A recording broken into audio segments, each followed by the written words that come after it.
তো আমরা যারা বিগিনার বা প্রথম দিকে কম্পিউটার কেনার চিন্তা করি তাদের মাথায় মূলত দুইটা অপশন করে। আমার বাজেট ধরেন 50,000 টাকা, আমি এখন কি ল্যাপটপ নিব নাকি কম্পিউটার নিব, মানে ডেস্কটপ নিব। তো এই ক্ষেত্রে আমি আপনাদের কিছু পয়েন্ট আলোচনা করি আপনাদের সাথে, তাহলে আপনার ডিসিশন মেক করতে একটু সহজ হবে। প্রথমত বুঝতে হবে যে আপনার কোন কাজের জন্য কম্পিউটার দরকার, অর্থাৎ আপনার কাজ কোন ধরনের। এখানে আমি আপনাদের দুইটা অপশন বলতে চাই, একটা হচ্ছে গিয়ে ক্লাউড বেস কাজ হয়ে থাকে, একটা হচ্ছে গিয়ে হার্ডওয়্যার বেস কাজ হয়ে থাকে। ক্লাউড বেস কাজ বলতে কি ধরেন আপনার হচ্ছে গিয়ে কোডিং করা, তারপরে হচ্ছে গিয়ে ডিজিটাল মার্কেটিং বা এই ধরনের যেই কাজগুলো রয়েছে এগুলো মূলত ক্লাউড বেস কাজ হয়ে থাকে। সেই ক্ষেত্রে আপনার পিসির উপর অত একটা প্রেশার পড়ে না। আর ধরেন যে ফটো এডিটিং, ভিডিও এডিটিং, এই ধরনের ভিএফএক্স বা বড় লেভেলের যেসব কাজ আছে এখানে আপনার অবভিয়াসলি অনেক হেভি লাগে, হার্ডওয়্যার লাগে, কম্পিউটারের উপরে অনেক বেশি প্রেশার। যদি আপনার কাজটা অনেক লাইট ওয়েট হয় তাহলে আপনি অনেক সহজে ল্যাপটপ দিয়ে করতে পারবেন, কারণ 50,000 টাকা বাজেটে কিন্তু আহামরি ভালো ল্যাপটপ পাওয়া যায় না যেগুলো দিয়ে আপনারা হেভি লেভেলের ভিডিও এডিটিং করতে পারবেন। কিন্তু 50,000 টাকা যদি আপনি একটা পিসির পিছনে ইনভেস্ট করেন সেক্ষেত্রে কিন্তু আপনারা অনেক ভালো আউটপুট পাবেন।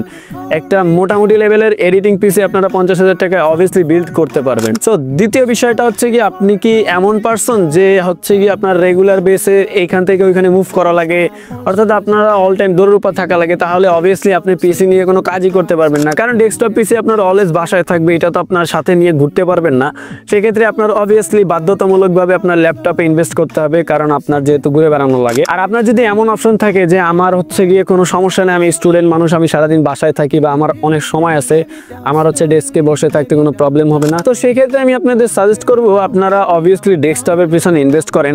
কারণ হচ্ছে কি ডেস্কটপে আপনারা অল্প বাজেটে অনেক হাই পারফরমেন্স পাবেন আপনারা, যেটা ল্যাপটপে পাবেন না, যেটা নিয়ে আমি একটু আগেও আলোচনা করলাম। আর একটা ইম্পর্টেন্ট কথা সেটা হচ্ছে আপনারা দেখবেন যে ডেস্কটপের থেকে ল্যাপটপের রোগ ব্যাধি কিন্তু অনেক বেশি হয়, অর্থাৎ কয়দিন পর এটার এই বিভিন্ন ধরনের সমস্যা দেখা যায়। আর ল্যাপটপ রিপেয়ার করা কিন্তু ডেস্কটপের থেকে অনেক বেশি কষ্টসাধ্য, কারণ ওইগুলার প্রত্যেকটা পার্টসপাতি সোল্ডারিং করা থাকে আর অনেক ছোট টাইপের হয়ে থাকে। অনেক ক্ষেত্রে আপনারা দেখবেন যে চাইলে আপনারা এইটা ওইটা চেঞ্জ করতে পারতেছেন না। বাট পিসির ক্ষেত্রে কি হয়, আপনার ধরেন র্যামের সমস্যা, আপনি র্যাম চেঞ্জ করে ফেলাইলেন, আপনার স্টোরেজের প্রবলেম, আপনার স্টোরেজ চেঞ্জ করে ফেলাইতে পারবেন।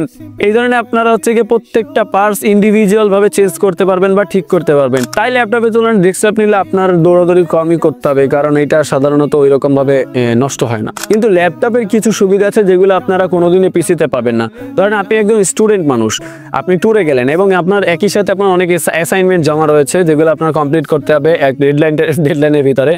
সেক্ষেত্রে আপনারা কিন্তু ডেস্কটপ নিয়ে ঘুরতে চলে যেতে পারবেন, কিন্তু ল্যাপটপ নিয়ে কিন্তু ট্যুরেও চলে যেতে পারবেন এবং আপনার কাজের ফাঁকে আপনার অ্যাসাইনমেন্ট বা আপনার যাবতীয় যে কাজ আছে সেগুলো কিন্তু কমপ্লিট করতে পারবেন। তো এই ক্ষেত্রে কিন্তু ডেস্কটপের থেকে ল্যাপটপ অনেক এগিয়ে থাকবে এই ক্ষেত্রে, মানে এই ধরনের যে সব কাজ আছে সেইগুলোর ক্ষেত্রে। আমাকে যদি পার্সোনালি আস্ক করেন যে ভাই আমার হচ্ছে গিয়ে 50,000 টাকা বাজেট, আমি কি করব, আমার কি ল্যাপটপ নেওয়া উচিত হবে বা ডেস্কটপ নেওয়া উচিত হবে, আমি আপনাদের অবভিয়াসলি সাজেস্ট করবো হচ্ছে কি আপনারা পিসিতে ইনভেস্ট করেন, কারণ এটা কিন্তু একটা ইনভেস্টমেন্ট।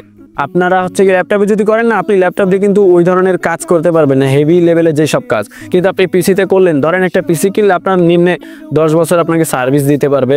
আপনার এখানে যদি মানে আপনি হচ্ছে গিয়ে ভবিষ্যতে আপগ্রেড করতে পারবেন, চাইলে অনেক কিছু চেঞ্জ করে আপনারা অন্য লেভেলে বানিয়ে নিতে পারবেন পিসিটাকে, যেটা আপনারা ল্যাপটপের ক্ষেত্রে পসিবল হবে না।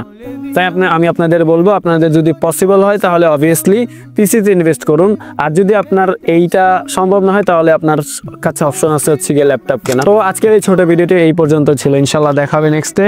আসসালামু আলাইকুম।